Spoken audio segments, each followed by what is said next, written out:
Il est 6h30 du matin, le réveil sonne, vous ouvrez les yeux. Votre téléphone vibre déjà. 19 mails, 7 messages WhatsApp, 3 appels manqués, 2 notifications LinkedIn. D'un seul coup, vous êtes submergé par l'info, alors se pose une question. Comment décidez-vous ce qui mérite votre attention aujourd'hui ? Pouvez-vous organiser votre temps comme il se doit pour traiter toutes vos priorités ? Ces questions, bien entendu, elles se posent à chacun d'entre nous au quotidien, mais elles se posent également aux PDG d'entreprise, CEO in English, qui sont sans doute parmi les personnes les plus occupées et qui se doivent d'être les plus organisées possibles. Imaginez maintenant qu'on découpe en quart d'heure votre journée et que tout, absolument tout, soit consigné dans un carnet. Que découvririez-vous de vos habitudes ? Aujourd'hui, on va s'intéresser à un article très intéressant qui a été publié en 2018 dans la Harvard Business Review. Alors souvenez-vous, je vous ai déjà parlé de ce magazine dans un épisode sur Inspiration qui s'appelle « Êtes-vous heureux ? Évaluez les aires clés de votre vie ». L'étude qui nous intéresse aujourd'hui, ça a été initié en 2006 afin de suivre à la trace 27 PDG. Leur vie, leur journée, leur sommeil, leurs réunions, absolument tout a été traqué pendant plusieurs semaines. Un peu comme si vous étiez suivi par une caméra non-stop dans le monde du travail et dans la vie privée. Un mix entre le Truman Show et The Office. Je vous propose 3 choses dans cet épisode. Première chose, revenir rapidement sur le contexte et la méthode qui a été utilisée. Deuxième chose, on va parler évidemment des résultats, parce qu'ils sont parfois prévisibles, mais sont parfois aussi étonnants, et donc c'est assez intéressant de se pencher là-dessus. Et enfin, ce qui nous intéresse sans doute le plus, c'est de savoir ce qu'on peut en tirer pour nos vies à nous, simples mortels qui n'avons pas de jet privé ni d'assistant qui va filtrer à chaque étape de notre vie, savoir comment on peut s'organiser pour la productivité. Bienvenue à tous pour un nouvel épisode d'Inspiration Business. Inspiration. Si je vous demande ce que font les PDG, il y a de grandes chances pour que vous soyez probablement incapable de me répondre ou que vous me répondiez quelques généralités. Ils sont en réunion, ils font de la strat, ils rencontrent des gens, bref, on a capté l'idée. Mais, malgré l'existence de certaines études, malgré le discours qu'on rabâche à tour de bras sur le leadership, son rôle, blablabla, les 2 auteurs de notre étude, Michael Porter et Nitin Nohria, tous les 2 professeurs à Harvard, constatent qu'on sait finalement très peu de choses sur ce que les PDG font vraiment. Leur journée réelle, décortiquée minute par minute. Alors, nos 2 auteurs, ils vont inventer une méthode qui ressemble grosso modo à du flicage, mais c'est pour la bonne cause. On va suivre 27 PDG, à la tête d'entreprises dont le chiffre d'affaires moyen est de 13,1 milliards de dollars sur la période de l'étude. Pour chacun de ces PDG, on veut un détail des activités quart d'heure par quart d'heure, et le tout pendant 13 semaines de suivi, soit un peu plus de 3 mois. Pour éviter d'être trop biaisé et ralentir le travail au quotidien, ces données elles vont être consignées par leur assistant, 7 jours sur 7, avec évidemment un point de coordination pour permettre au PDG qui est suivi de vérifier et de valider ce qui est renseigné, pour s'assurer aussi qu'il n'y ait pas d'oubli. Le résultat, c'est qu'on a 60 000 heures quasiment qui ont été intégrées. Tout a été classé et analysé. Et l'ensemble des données obtenues va révéler comment, où, quand, avec qui le PDG passe son temps, ainsi que les activités, les sujets, les tâches auxquelles il s'est consacré. Tout ça, ça nous permet évidemment de voir des similitudes, des écarts de pratique d'un PDG à l'autre. Je le précise dès maintenant, il y a des limites à tout ça. Déjà, c'est un petit échantillon parce qu'on n'a que 27 personnes, et surtout on a 25 hommes et 2 femmes. Alors certes, les dirigeants d'entreprise sont majoritairement des hommes actuellement, mais il faudrait quand même multiplier les études pour avoir une vision un peu plus globale sur les pratiques des dirigeants, sur les pratiques des dirigeantes, et les pratiques indépendamment l'un de l'autre. De plus, on est sur des entreprises qui sont quand même énormes, et généralement qui ont un business à l'international. Ça n'en fait pas forcément un échantillon représentatif. Et dernier point, c'est que c'est essentiellement des entreprises américaines. Même si ça ne paraît rien, et même s'il peut y avoir des localisations diverses en termes de culture locale, en termes de culture d'entreprise, il y a forcément un biais dans les données que je vais vous présenter.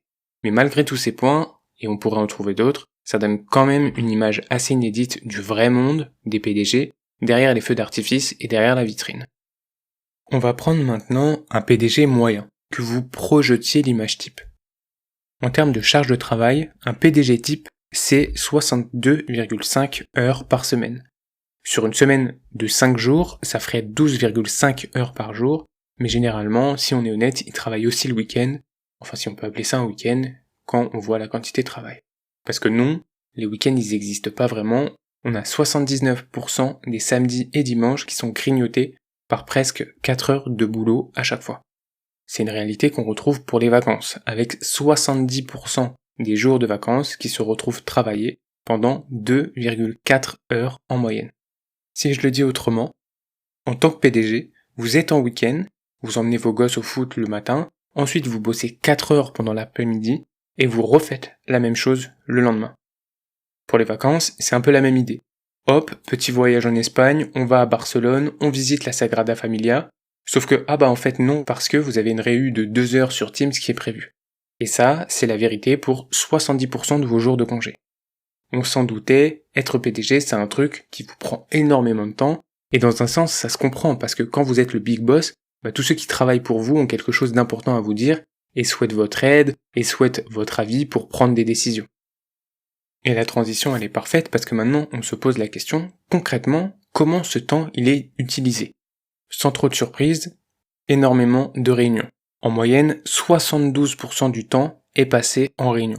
Le nombre moyen de réunions par semaine, donc 5 jours théoriquement, est de 37. 37, ça fait un peu plus de 7 réunions par jour. Et c'est de la moyenne, donc on peut facilement imaginer que, occasionnellement, on peut monter à 10 réunions par jour. Donc imaginez-vous le temps que ça représente. Un nombre assez important de réunions sont dues à leur propre initiative. Dans un peu plus de la moitié des cas, c'est eux qui provoquent la réunion. Et la seule vraie différence dans l'absolu, c'est que le temps passé en réunion pour vous, il est bien moins cher payé que le temps que eux passent en réunion. Bien évidemment, et c'est cohérent avec ce que je viens de vous dire, une bonne partie du temps de travail d'un PDG, c'est passé en face à face. C'est-à-dire que les interactions qui correspondent à ce temps de travail en face à face montent à 61% du temps total de travail. Un PDG va donc passer beaucoup plus de temps à parler, à papoter, qu'à écrire.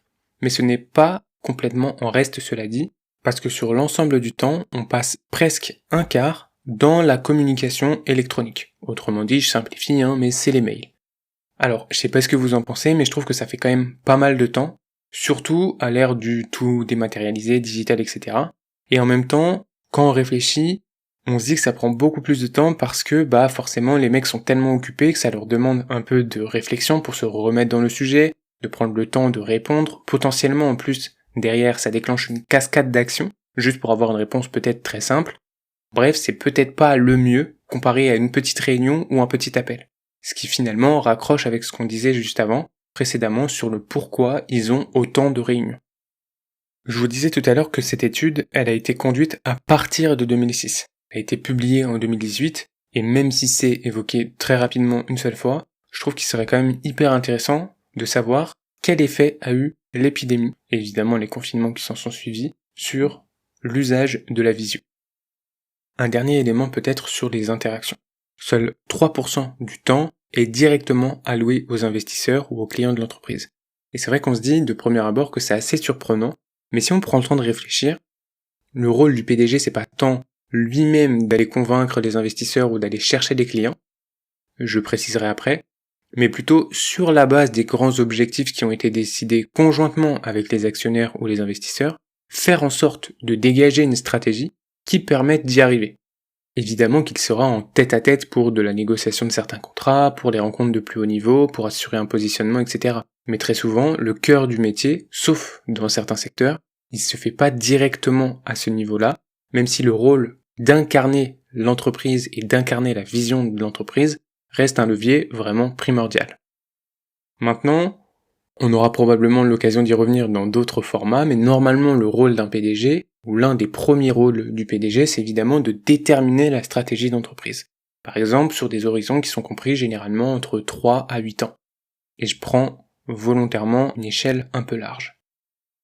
Et une fois que cette stratégie elle est déterminée et validée avec les actionnaires quand il y en a, par les partenaires ou par les autres directeurs, les représentants, etc., ça varie, l'objectif, c'est d'aller au quotidien sur le terrain pour faire en sorte que cette stratégie elle soit mise en œuvre avec tact et tactique.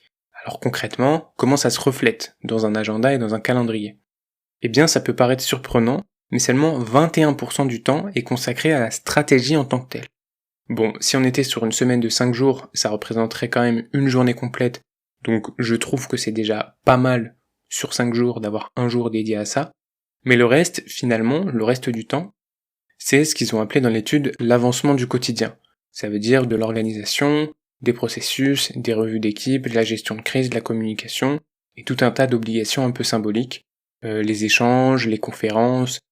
Mais même si ça n'est pas de la stratégie en soi, ça reste de la mise en œuvre de la stratégie qui évidemment se répercute sur le reste de l'entreprise, et ça au niveau du PDG.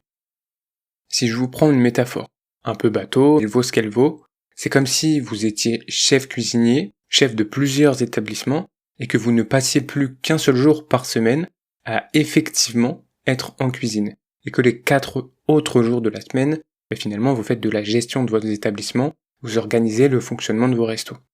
Évidemment, c'est une situation qui peut exister en soi, et ça devient le cas quand un chef cuisinier développe sa propre marque, son propre établissement, et devient chef d'entreprise, en plus d'être chef cuisinier. Il y a un autre sujet qui va nous intéresser ici, c'est de savoir comment s'organise l'équilibre vie pro-vie perso. Je vous ai dit, le temps de travail est très important, donc on s'en doute bien qu'au quotidien, avec toutes les obligations, les responsabilités que ça demande, il faudrait quand même que les PDG aient un peu le temps de réfléchir. Comment ça se passe? C'est vrai qu'il faut qu'ils aient un peu de temps pour se poser sur des problèmes qui sont rencontrés, qu'ils se mettent en condition pour voir comment avancer les choses. Eh bien, ce temps passé en solo, à vrai dire, il est très variable. De 10% seulement du temps à presque la moitié du temps, avec en moyenne des PDG qui passaient à peu près un tiers de leur temps de travail seuls. Le tout sur des intervalles d'1 heure seulement. Donc je sais pas si vous voyez un peu ce que ça veut dire, mais c'est quand même relativement peu, je trouve, quand on voit tout ce que ça implique, parce que on vous a déjà un peu parlé sur inspiration du concept d'attention. On a un épisode super intéressant là-dessus, qui s'appelle Votre attention et votre super pouvoir. On vous a déjà parlé du travail profond. Et donc, quand on a seulement 1 heure, c'est un petit peu compliqué vraiment d'aller en profondeur dans les sujets. Donc, à titre perso, je trouve que c'est pas fou, quoi. Mais si je vous parle maintenant d'autre chose, d'un volet un peu plus personnel, je vous avoue que, à la lecture de l'article, j'étais quand même relativement surpris. Parce que une bonne partie des PDG qui ont été suivis, ils passaient du temps à faire du sport. Évidemment, c'est sur le temps personnel. Mais on a quand même une moyenne de 45 minutes par jour d'activité physique, ce qui est plus qu'un bon nombre de personnes, et 45 minutes, c'est quand même pas mal du tout. Et en termes de récupération, parce qu'évidemment quand on travaille autant et qu'on a en plus la capacité de faire de l'activité physique, il faut de la récupération, bien ils dorment en moyenne 6 heures et 55 minutes par nuit. Quasiment 7 heures. Ce qui est loin des 4 à 5 heures qu'on pourrait attendre, et c'est dans un sens beaucoup plus rassurant, parce que lorsqu'on pense à l'importance que revêt le sommeil, on a un épisode sur le sujet qui s'appelle Le sommeil est un trésor. Les conséquences d'un manque de sommeil peuvent être désastreuses, et quand on a besoin d'être très concentré, d'avoir une capacité de projection, de raisonnement, d'analyse de haut niveau, dormir 4 heures, 5 heures sur le long terme, c'est absolument dévastateur. Enfin, toujours sur la vie privée, les PDG voient leurs proches, en moyenne, environ 3 heures par jour. Donc si je fais le bilan de tout ça, je sais pas ce que vous en pensez, mais c'est pas si éloigné de la population générale, de vous, de moi, avec 16 heures de sommeil, 16 heures d'activité physique, le fait de voir ses proches, il y a évidemment la durée passée au travail, le temps de travail qui est un petit peu différent, mais c'est pas si éloigné que ça. Quand même un danger, c'est l'incapacité à mettre des limites. On va y revenir un peu tout à l'heure, mais concrètement, la frontière elle est quand même floue dans le cas d'un PDG, et ça dépend de où vous la fixez. Typiquement, un dîner avec un investisseur. Est-ce que c'est du travail ou est-ce que c'est de la vie sociale? La question se pose réellement. Bon, tout ça c'est très bien, mais qu'est-ce qu'on en retire? Je vous le disais tout à l'heure, c'est ce qui va vraiment nous intéresser. Au-delà de la curiosité, qu'est-ce qu'on en retire? Qu'est-ce qu'on en fait? Première chose à retenir, et là vous pouvez commencer à prendre des notes, avoir un agenda ou un calendrier qui soit intentionnel. Ça veut dire que, comme un PDG dirait mes priorités ce trimestre sont A, B, C, D, vous devez être capable de fixer vos priorités. Évidemment, c'est propre à chacun, mais peut-être que vous avez des projets perso, ou alors que vous participez à une compète de sport, ou alors que vous souhaitez lire plus, ou voir votre famille, etc. Peu importe, l'important c'est de définir ces priorités et d'être en capacité de les sacraliser. Pourquoi de les sacraliser ? Parce qu'il faut être capable de les défendre face au reste des obligations qui vont s'imposer d'elles-mêmes. Ça va impliquer au moins une chose, et j'en parlais, c'est la capacité à fixer des limites. Avec vos proches, vos potes, par exemple le jeudi vous avez danse classique. Vous leur faites comprendre que le jeudi, ils pourront pas compter sur vous, parce que le jeudi c'est danse classique, et la danse classique c'est sacré parce que c'est dans mes objectifs. Ok, admettons. Mais aussi, dans le monde pro, vous devez être en capacité de faire ce travail-là. Être en capacité de ne pas tout accepter, juste par défaut, juste par peur de se faire réprimander, de se faire gronder par le boss, juste parce que le boss vous dit et que vous devez exécuter. Non, ça marche pas comme ça. On peut échanger, on peut discuter, on peut à la fois faire le taf sans pour autant bloquer tout le monde. Point d'attention, je vais insister quand même là-dessus, fixer ses limites, ça veut pas pour autant dire être désagréable, être insultant ou autre. Si vous dites non à vos proches le jeudi car c'est danse classique, ça ne veut pas dire que c'est plus vos potes. Vous pouvez leur expliquer le pourquoi du comment. Si vous dites à votre boss que c'est pas possible, surtout qu'au taf il peut y avoir un nombre infini d'enquiquineurs, vous pouvez trouver la bonne formulation pour expliquer que vous avez une autre urgence en cours, qu'il faut s'organiser différemment par exemple, si ça peut lui convenir aussi. En bref, il faut faire preuve d'un peu, et parfois beaucoup, dépendamment de vos interlocuteurs, d'intelligence émotionnelle, de diplomatie, et à la fin, tout le monde sera gagnant. C'était le premier point, vous devez avoir un agenda et un calendrier qui soient intentionnels. La deuxième chose, c'est être capable de s'entourer et ou déléguer. Ça dépendra de votre organisation personnelle. Et même plus largement, être capable de vous organiser. Ça peut être avec des outils du quotidien, comme la matrice d'Eisenhower, qui vous permet de définir ce qui est urgent versus ce qui est important, et finalement ce dont vous pouvez vous décharger, ce que vous pouvez déléguer pour remettre à plus tard. Mais une chose est certaine, c'est que le mythe du super-héros qui fait tout en même temps est complètement faux. Et même Batman a son majordome, il a Alfred. Et en plus, on le sait aujourd'hui, le fameux multitasking est mauvais pour votre cerveau, donc on évite complètement ça, on essaye de s'organiser, de déléguer dans la mesure du possible. Pour faire ça, et la transition est parfaite, ça m'amène à mon point suivant, vous devez avoir un temps de réflexion. Et d'ailleurs, ce temps de réflexion, ça peut devenir une priorité, et vous pouvez le sacraliser. Évidemment, tout est lié, tout ce que je vous dis est lié. Donc, protéger, c'est le troisième point, votre temps de réflexion. C'est crucial parce que ça vous permet de faire un point d'étape, d'approfondir certains problèmes, de travailler en mode deep work, donc travail profond, éventuellement de re-questionner vos priorités, de vous remettre en question, bref, vous ajustez la trajectoire à mesure que vous avancez. Encore une métaphore, dites-vous qu'un DJ qui va passer son temps à jouer, mais qui va jamais écouter de musique sans public, il pourra pas être bon. C'est exactement la même chose. Si vous ne vous laissez pas le temps de respirer l'esprit, c'est fini. Encore plus à l'ère de l'hyperconnexion. Et ça d'ailleurs, c'est valable dans tous les domaines. J'avais fait un épisode sur l'inspiration qui s'appelait « Arrêtez de lire, lire ne sert à rien » et dans lequel je parlais de cette surconsommation de lecture sans attention.